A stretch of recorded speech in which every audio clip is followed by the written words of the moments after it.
দিঘির দিকে নজর রাখবো, তার কারণ ট্যাবের টাকা গায়েব, ট্যাবের টাকা পড়ুয়ার অ্যাকাউন্টে না ঢুকে অন্যদের অ্যাকাউন্টে ঢুকে যাচ্ছে, নানা অভিযোগ বারবার সামনে এসছে। এবার ট্যাবের টাকার পাশাপাশি স্কলারশিপের টাকাও গায়েব হয়ে যাচ্ছে। হ্যাঁ, করণদিঘির ঘটনা, করণদিঘিতেই পড়ুয়াদের স্কলারশিপের টাকা গায়েব হয়ে যাচ্ছে। কিন্তু কোথায় যাচ্ছে এই স্কলারশিপের টাকা? কাঠগড়ায় পঞ্চায়েত অফিসার। কেন কাঠগড়ায় পঞ্চায়েত অফিসার, জানবো সে বিষয়ে। চঞ্চল রয়েছে সরাসরি। চঞ্চল, পঞ্চায়েত অফিসার কি কারণে কাঠগড়ায়, কতদিন ধরে এই টাকা গায়েব হচ্ছে?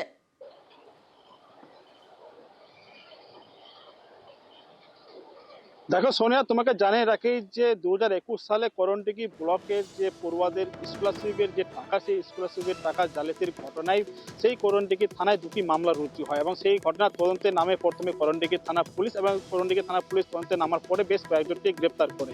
এরপরে সেই ঘটনার তদন্তের যে হস্তান্তর করা হয় সিআইডিকে এবং সিআইডি ঘটনার তদন্ত শুরু করে দেখা গিয়েছে যে করণদিঘি ব্লকের বাসিন্দা, কেশপুরের বাসিন্দা তাজামুল হক, তিনি কিন্তু চোপড়া ব্লকের যে দাসপাড়া গ্রাম পঞ্চায়েতের সেই দাসপাড়া গ্রাম পঞ্চায়েতের এক্সিকিউটিভ অফিসার দায়িত্বে রয়েছেন এবং তার বিরুদ্ধে সরাসরি এই টাকা গায়েবের অভিযোগ তুলেছেন সিআইডি এবং এই নিয়ে কিন্তু সিআইডি তার বাড়িতে একাধিকবার অভিযান চালায়, কিন্তু তাকে গ্রেপ্তার করতে সম্ভব হয়নি বা তাকে আটক করতে সম্ভব হয়নি। পাশাপাশি এই ঘটনা নিয়ে কিন্তু জেলা প্রশাসনকে কিন্তু সিআইডি প্রথমে চিঠি করার পরে মহকুমা প্রশাসন, এমনকি চঞ্চল, কতজন পড়ুয়ার এই টাকা গায়েব হয়েছে, কতজন পড়ুয়া স্কলারশিপের টাকা পায়নি, সে বিষয়ে কি আপডেট রয়েছে?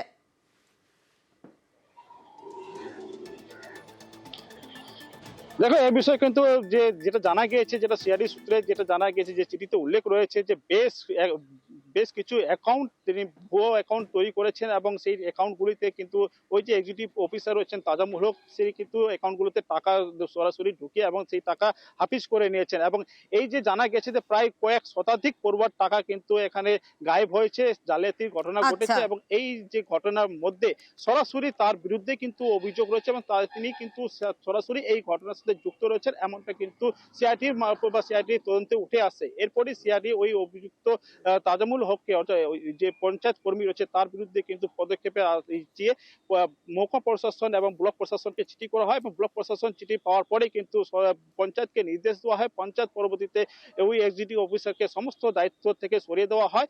পরবর্তীতে কিন্তু ওই যে এক্সিকিউটিভ অফিসার তার খোঁজ কিন্তু শুরু করেছে সিআইডি। বেশ, সোনিয়া, যখন আমার এখানে ও চার্জ পায়, প্রথম চার্জ এখানে পাইছিল, ভিডিও ভালো বাস্তবে কাজের দিক দিয়ে খুব ভালো। আগেও কি করছে, অনলাইনে চুরি করছে না কি করছে, ব্যাপারটা তো আমরা বলতে পারবো না। তাহলে তিনি মাইনরিটিতে তছরূপ করেছেন নাকি? শোনা যাচ্ছে মাইনরিটিতে করছে। কত টাকা হবে? আমি তো বলতে পারবো না, পেপারে যা লেগছে কোটি কোটি টাকার কথা লেগছে। এই পঞ্চায়েতে উনি কতদিন ধরে অ্যাপয়েন্টমেন্ট? 3 বছর মোটামুটি। 3 বছর ধরে কাজ করছিলেন।